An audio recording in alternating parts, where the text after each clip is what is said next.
আমার এখানে যে ছাত্রগুলো আমি পরীক্ষা নিয়েছি আলহামদুলিল্লাহ ছাত্রদের অবস্থা দেখে আমি খুবই আনন্দিত এবং খুশি।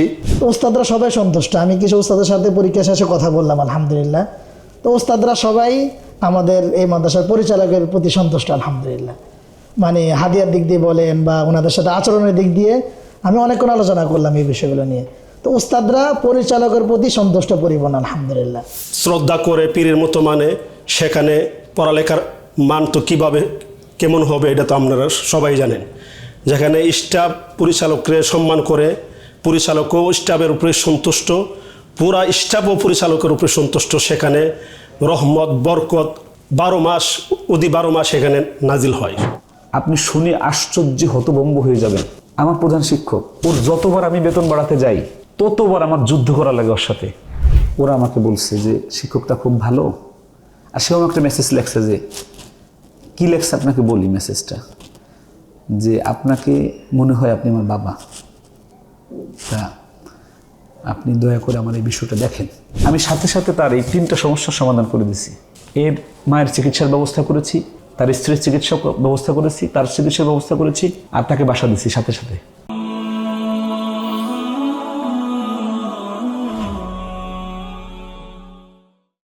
আসসালামু আলাইকুম রহমতুল্লাহি ওয়া বারাকাতুহু। আলহামদুলিল্লাহ, আজকে আমাদের আর রায়হান পরিবারের হিফজ বিভাগের 7 শতাধিক ছাত্রকে দ্বিতীয় সাময়িক পরীক্ষা নিয়েছেন বাংলাদেশের বিভিন্ন প্রান্ত থেকে, বড় বড় প্রতিষ্ঠান থেকে।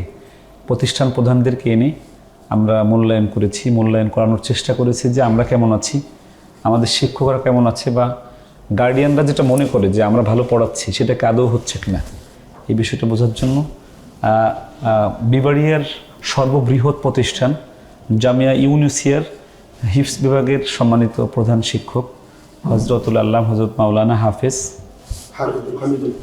হামিদুল হক সাহেব আজকে আমাদের মাঝে এসেছেন। আমি এই প্রথম দেখেছি হজরতকে। জামিয়া ইউনুসিয়া শুনলে আমাদের এই হৃদয়ের মনে কোঠায় একটা পবিত্র চেতনার সৃষ্টি হয়, যেটা আমরা সবাই মনে করি। আজকে হজরত পরীক্ষা নিলেন, আমাদের বাচ্চাদের কেমন দেখলেন, সবাই কি মান ভালো নাকি কিছু বাচ্চা ভালো, এই বিষয়টা একটু আমরা হজরতের কাছ থেকে একটু জেনে আসি। আমরা আলহামদুলিল্লাহ আজকে সকাল 10টা থেকে আমরা এখানে আসছি এবং পরীক্ষা নিতেছি। তো আমার এখানে যে ছাত্রগুলো আমি পরীক্ষা নিয়েছি আলহামদুলিল্লাহ ছাত্রদের অবস্থা দেখে আমি খুবই আনন্দিত এবং খুশি। এই মর্মে যে ছাত্রদের অবস্থা, তালিমের অবস্থাটা আমার কাছে খুবই ভালো লাগছে, কারণ তাদের ইয়াদের অবস্থাটাও মাশাল্লাহ ভালো, 1-2 জন না, সবারই উল্লেখযোগ্য আকারে ভালো, এই হিসাবে সন্তুষ্ট হওয়ার মতো। তা আমরা আরও দোয়া করি এবং আশা করি সামনের দিনে আর রায়হান আরও আগায় যাবে, বাংলাদেশের চেহারাকে উজ্জ্বল করবে এবং তাদের যে প্রতিষ্ঠানের যে দিন দিন তারাক্কি এবং উন্নতি, সেই উন্নতির আশা আমি আরও বেগবান হবে, সেই আশা ব্যক্ত করে আমি আমার কথা শেষ করছি। আজকে আমরা সমগ্র বাংলাদেশ থেকে মোট 10 জন বিজ্ঞ বিচারক এনেছিলাম। তার মধ্যে বিবাড়িয়া থেকে 2 জন এসেছিলেন, জামিয়া ইউনুসিয়ার প্রধান, এবং আমাদের আন্তর্জাতিক পুরস্কার প্রাপ্ত সৌদি থেকে এবং লিবিয়া থেকে মিশরে যাচ্ছে, যার গর্বিত বাবা হাফেজ মাওলানা আতিকুর রহমান সাহেব, উনি আমাদের পরীক্ষা নিয়েছেন, মূল্যায়ন করেছেন আজকে। ওনাকে আমার খুব ভালো লাগে। ওনার মেয়ের জামাই আজকে শুনলাম বাংলাদেশের একজন বড় আলোচক, আলহামদুলিল্লাহ, আমার জন্য দেখার সৌভাগ্য হয় সরাসরি। আমরা একটু আতিক সাহেবের কাছে একটু জানতে চাইব যে আমাদের আজকের পরীক্ষা কেমন হলো, বাচ্চারা কেমন পড়লো, আর আর রায়হান মাদ্রাসা দূর থেকে যেটা শোনা যায় আসলে সেটা ঠিক নাকি বাস্তবতায় আরও ভালো বা আরও খারাপ, এই বিষয়টা একটু জেনে আসি। আসসালামু আলাইকুম রহমতুল্লাহি ওয়া বারাকাতুহু। আজকে আমরা ব্রাহ্মণবাড়িয়া থেকে আসছিলাম আর রায়হান পরিবারের হিফজ বিভাগের ছাত্রদের পরীক্ষা নেওয়ার জন্য। আসলে আমরা দূর থেকে যতটুকু শুনি দেখি, ভিতরে এসে তার চেয়েও অনেক বেশি দেখেছি। আমরা দেখেছি যে এখানের স্টাফ শিক্ষক মণ্ডলী এত ভালোবাসায়, এত মিল মোহব্বত, যেই শিক্ষক মণ্ডলী উস্তাদকে প্রিন্সিপালকে মানে শ্রদ্ধা করে পীরের মতো মানে সেখানে পড়ালেখার মান তো কীভাবে কেমন হবে এটা তো আপনারা সবাই জানেন।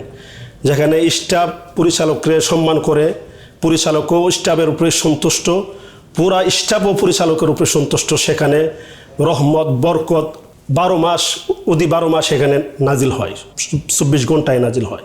সেই বিদায় এখানে পড়ালেখার মানটা খুবই ভালো, পরিবেশও অনেক ভালো। আমি সারা বাংলাদেশের বিভিন্ন জায়গায় যাই পরীক্ষা নিতে, কিন্তু এখানের ছেলেদের থাকা খাওয়া পরিবেশ এতটাই উন্নত, যেটা আমি এর আগেও আমি একবার এসে ভিজিট করে গেছি। আমি আরও ব্রাহ্মণবাড়িয়ার যারা প্রাইভেট মাদ্রাসার পরিচালক আছে এদেরকে আমি বলছি আপনারা প্রতিষ্ঠান করলে ওখানে যান, গিয়ে ভিজিট করে আসেন, ওখানে কিভাবে ছাত্রদের পড়াশোনা করায়, কিভাবে রান্নাবান্নার কাজগুলা করে, কিভাবে মাদ্রাসার ভিতরে বেকারি তৈরি করে মাদ্রাসার ছাত্রদেরকে নাস্তাগুলা খাওয়ায়। আপনারা যদি মাদ্রাসা করতে চান আগে ওখানে গিয়ে ভিজিট করেন। আমি এই পর্যন্ত 10 জনকে বলছি ব্রাহ্মণবাড়িয়ার উল্লেখযোগ্য প্রতিষ্ঠাতা যারা, তাদেরকে। আসলে এটা সত্যিই খুব আনন্দের বিষয়। এখানে সবাই একে অপরকে ভালোবাসে, এই জন্য সেখানে সবার ভিতরেই একটা মিল মোহব্বত আছে।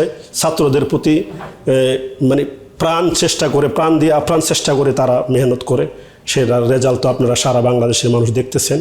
ইনশাল্লাহ মিডিয়াতে যা দেখেন তার চেয়ে 1000 গুণে ভালো এখানে, আলহামদুলিল্লাহ। আমরা দোয়া করি আর রায়হান পরিবার দিন দিন আরও এগিয়ে যাক, সারা পৃথিবী জয় করো। আমাদের ভালোবাসা সবই যেন হয় মহান রবের জন্য। আমি এই কথাটাকে একদম ভিতরে লালন করি, এখন একদম অন্তরের অন্তঃস্থলে লালন করি যে ভালোবাসা যেন টাকা দিয়ে, অর্থ দিয়ে, সম্মান দিয়ে, সব দিয়ে যেন ভালোবাসা হয়, শুধু যেন মুখে ভালোবাসা না হয়। মুখের ভালোবাসাগুলো চলে যায়। মুখে ভালোবাসা হলে আপন ভাইকে হত্যা করে। আর যদি সব দিয়ে ভালোবাসা হয় তাহলে রাসূলুল্লাহকে যেরকম মানুষ ভালোবাসতো ওই রকম ভালোবাসার একটা সম্পর্ক সৃষ্টি হয়। আমি চেষ্টা করছি আমাদের সবাইকে নিয়ে আমরা একসাথে থাকার। আজকে আর একজন বিচারক ছিল আমাদের আব্দুস শাকুর, হাফেজ আব্দুস শাকুর, যার নিজের একটা প্রতিষ্ঠান আছে সাহিবুল কোরআন, উত্তরায় অনেক ভালো পড়ায়, টিভিতে পুরস্কার পাচ্ছে, বিভিন্ন জাতীয় পুরস্কার 1 নম্বর হচ্ছে প্রতিযোগিতায়। আব্দুস শাকুরকে আমি খুব স্নেহ করি এবং ভালোবাসি। আজকে তাকে বিচারকের আসনে দেখে আমার খুব ভালো লাগছে যে আমার শাকুর আসছে। আমার শাকুরকে আমি বল্লভদী মাদ্রাসায় শিক্ষক হিসেবে চেয়েছিলাম খুব ভাবে, কিন্তু ও তো অনেক বড় শিক্ষক, আমার ডাকে তখন সাড়া দিতে পারে নাই। উত্তরায় নিজে প্রতিষ্ঠান করে বসে। আল্লাহ যেন আমার শাকুরকে আল্লাহ অনেক বড় বানায়, সাহিবুল কোরআনকে যেন আল্লাহ বড় বানায়। শাকুরের কাছে জানতে চাইবো যে আজকে পরীক্ষাটা বাচ্চারা কেমন দিল আমাদের, আর কেমন লাগলো তার আমাদের বাচ্চাদের। আসসালামু আলাইকুম রহমতুল্লাহি ওবরাকাতুহু। আলহামদুলিল্লাহ, আজকে সকাল থেকে আর রায়হান মাদ্রাসার পরীক্ষা নিতেছিলাম। আসলে আমরাও তো হিফজ বিভাগেরই একজন ওস্তাদ। আলহামদুলিল্লাহ বিভিন্ন জায়গায় পরীক্ষা নেওয়া হয়, তো আর রায়হানের সবসময় ভিডিও দেখা হয় বা আমাদের মুফতি আব্দুল কাইয়ুম মোল্লা সাহেবের আলোচনাগুলো শোনা হয়, দেখা হয়। আলহামদুলিল্লাহ আজকে পরীক্ষা নেওয়ার পরে বুঝতে পারলাম না কথা কাজে আলহামদুলিল্লাহ আমরা মিল পাচ্ছি। আমি প্রায় 50 জনের পরীক্ষা নিয়েছি, সেখানে গড়ে আমার কাছে মনে হয়েছে আলহামদুলিল্লাহ ইয়াদের মান এবং পড়ার মান আমি 100-তে 100 দিব আলহামদুলিল্লাহ। কারণ যেহেতু আমরা নিজেরাও এখনও হিফজ বিভাগে পড়াচ্ছি, এখনও ছাত্রদের নিয়ে মেহনত করতেছি, সে অনুযায়ী আমি যতটুকু পেয়েছি আমার কাছে আমি সন্তুষ্ট আলহামদুলিল্লাহ। সাথে আর রায়হানের জন্য দোয়া রইল ইনশাআল্লাহ। আপনাদের কাছে একটা আবেদন সবসময় থাকবে। অনেকে মনে করে প্রাইভেট প্রতিষ্ঠানে এখন পড়াশোনা হয় না, অনেকে মনে করে। আমি যেমন যখন 2 তলা উঠলাম, 3 তলা উঠলাম, তখন খাট দেখলাম। অনেকে মনে করেন এত আরামায়েশ দিয়ে বাচ্চারা পড়াশোনা করতে পারে না। তো এটার প্রমাণ আমরাও পড়াচ্ছি আলহামদুলিল্লাহ খাট দিয়ে ছাত্রদেরকে। আজকেও দেখলাম এই খাটের ছাত্রগুলো খাটে ঘুমায় পরে, এখন পড়ার মান আলহামদুলিল্লাহ। আমি 5 পারা গ্রুপে নিয়েছি, মনে হয়েছে এখানে আন্তর্জাতিক মানের পড়া আলহামদুলিল্লাহ। তো এখন আরামায়েশেও পড়াশোনা হয়। এটার জন্য আপনারা প্রাইভেট প্রতিষ্ঠানকে দোষ দিবেন না, বা প্রাইভেট প্রতিষ্ঠানে পড়াশোনা হয় না।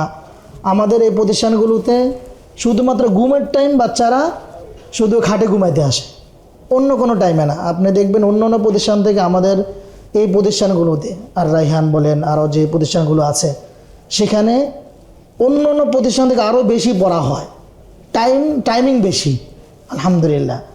যেমন রাতের ক্লাসের টাইম বেশি, ভোর রাতে ক্লাসের টাইম বেশি। অনেকে ওই খাট দেখে মনে করে না পড়াশোনা হয় না, না, এটা আপনাদের সকলেরই ধারণা ভুল। আলহামদুলিল্লাহ এটা আমাদের আর রায়হান প্রতিষ্ঠানে যদি আসেন আপনারা, আসলে আমি প্রথমবার এসেছি, এসে আমি মুগ্ধ আলহামদুলিল্লাহ। বল্লভদের কথা বলেছিলেন, আসলে ওই সময় নতুন ছিলাম, অনেক কিছু বুঝি নাই, অথবা একটু দূর মনে হয়েছিল সেই জন্য যাই নাই।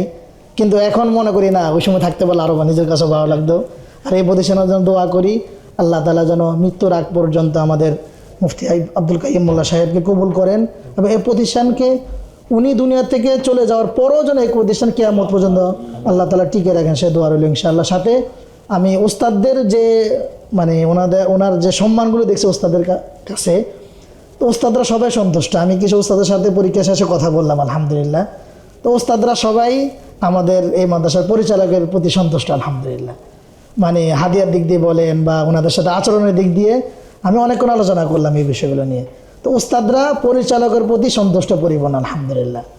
আর ছাত্র স্টাফদের কথা তো আলাদাই, মানে আমাদের হুজুরা বলেছেন, তাদের আদব এবং আখলাক সবে ভালো, আলহামদুলিল্লাহ।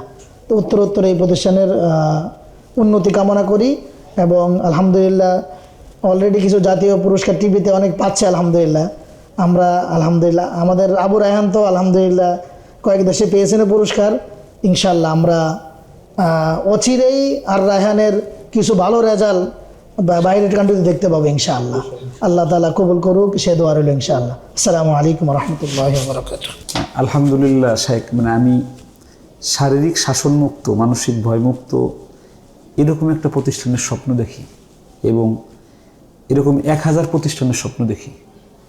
রাসূলুল্লাহ বাচ্চাদের সাথে কীরকম কথা বলতেন, কিভাবে মিশতেন, কেমন আচরণ করতেন, তাদের সাথে দেখা হলে রাসূলের অবস্থা কেমন হতো, চেহারার অবস্থা কেমন হতো, মুখের অবস্থা কেমন, কথার অবস্থা কেমন হতো, এই বিষয়টাকে আমি খুব মানে ভিতর থেকে আমি স্বপ্ন দেখি। এবং আমাদের এখানে আপনি শুনে খুশি হবেন, এই হেফজখানায় মানে প্রায় 98% শারীরিক শাসন নেই। এই 98% শারীরিক শাসন উঠাই দেওয়ার পরও, সাহেবুল কোরআন, 98% শারীরিক শাসন উঠাই দেওয়ার পরও এরকম লেখাপড়া হচ্ছে। আর দরদ তো এক আজীব জিনিস। আমি মাদানী নেসেবে কালকে গেছি, আমি ওদের থেকে যখন কথা বলে চলে আসি, একটা বাচ্চা আমি টার্গেট করছি, ও 3 বার ঘুরে ঘুরে আসি আমার সাথে মোসাফা করছে, বড় দাড়ি উঠছে। তা আমি ওর যদি কিরে তুমি না কেবল ঘুরে আসলা, ও বলছে যে উস্তাদ ভালো লাগে আপনার সাথে মোসাফা করলে। আলহামদুলিল্লাহ, আমি এই পয়েন্টটা আমাদের কাজ যে আমার সাথে একটা বাচ্চা যেন ঘুরে ঘুরে আসলে যেন তার জন্য ভালো লাগে। দেখেন আপনাদের সাথে যখন কথা বলতেছি তখন মধ্যে একটা বাচ্চা আসছে, আমি তার সাথে তার কাজ শেষ করছি, মোসাফাও করছি, তাকে আমি চকলেটও এসে নিছে। তো এখানে একটা বড় দেয়াল যেন না থাকে যে বড় হুজুরের কাছে যাওয়া যাবে না, উনি ধমক দেবে, ভয় দেবে, এরকম কোনো মানে ধমকের ভয় যেন এখানে না থাকে। সাহেব বুঝতে পেরেছেন? আমি আপনাকে ছোট্ট একটা ঘটনা বলে আমি শেষ করি, এরপর আপনার একটু কথা চাইব। এই জুবায়ের, ও আমার কাছে আমরা 1 বছর পরে আর কি আমরা ওই সাহেব বাসা দিই, নিয়ম। তার চাকরির বয়স হয়েছে মাত্র 5 মাস। তার 3টা সমস্যা বলছে। একটা সমস্যা, তার মায়ের একটা অপারেশনে 30,000 টাকা লাগবে, এটা তার একটা সমস্যা। 2 নম্বর সমস্যা, তার বাচ্চা হচ্ছে না, ডাক্তার বলছে একসাথে থাকতে হবে, তাহলে বাচ্চা হবে, এবং এই বাচ্চা হওয়ার জন্য স্ত্রীর চিকিৎসা করাতে হবে, স্বামীর চিকিৎসা করাতে হবে। ওরা আমাকে বলছে যে শিক্ষকটা খুব ভালো, আর সেও একটা মেসেজ লেখছে, যে কী লেখছে আপনাকে বলি মেসেজটা, যে আপনাকে মনে হয় আপনি আমার বাবা, তা আপনি দয়া করে আমার এই বিষয়টা দেখেন। আমি সাথে সাথে তার এই 3টা সমস্যার সমাধান করে দিছিলাম। এর মায়ের চিকিৎসার ব্যবস্থা করেছি, তার স্ত্রীর চিকিৎসা ব্যবস্থা করেছি, তার চিকিৎসার ব্যবস্থা করেছি, আর তাকে বাসা দিছি সাথে সাথে। এখন তার স্ত্রী নিয়ে বাসায় আছে।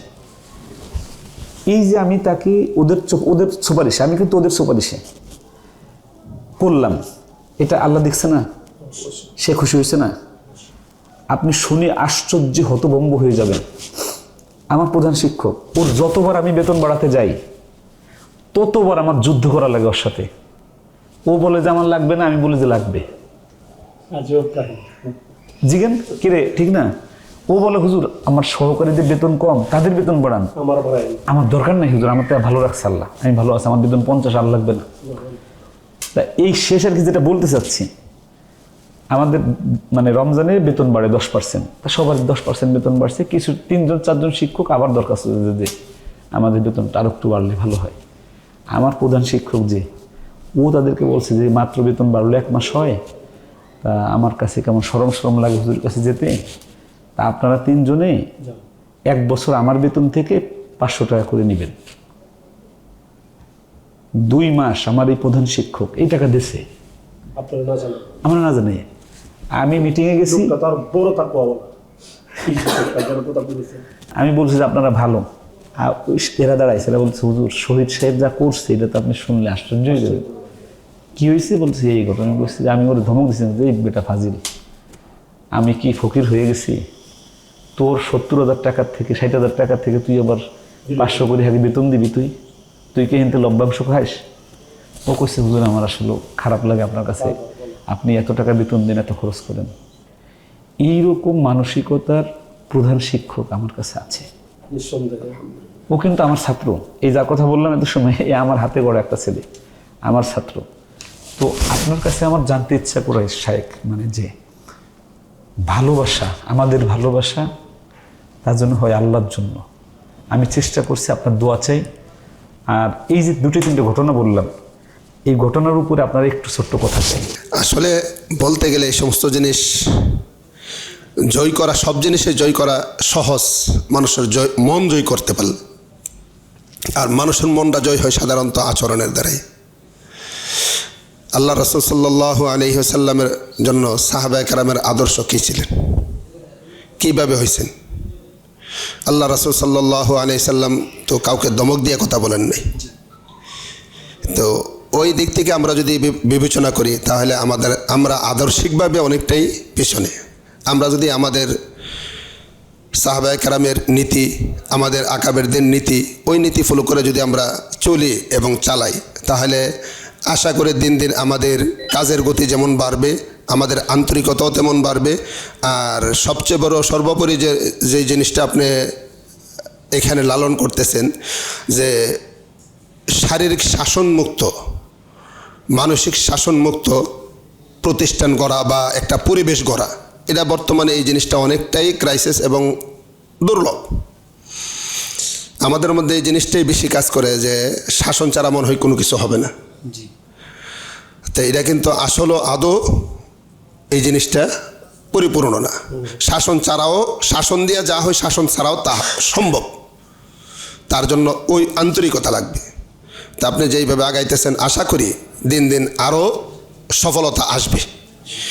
এই জিনিসটার উপর যদি আমরা অ্যাক্টিভ থাকতে পারি, আমাদের শিক্ষকদেরকে যদি আপনি যে মানসিকতার, ওই মানসিকতায় যদি আপনি শিক্ষকদেরকে লালন করে শিক্ষকদেরকেও যদি অগ্রসর করতে পারেন, তাহলে আমরা আশাবাদী, এখন যতটুকু দেখতেছি আমরা সামনে আরও ভালো দেখতে পারবো। আর রায়হান ইন্টারন্যাশনাল মাদ্রাসা একটি আন্তর্জাতিক কোরআনিক শিক্ষা মিশন।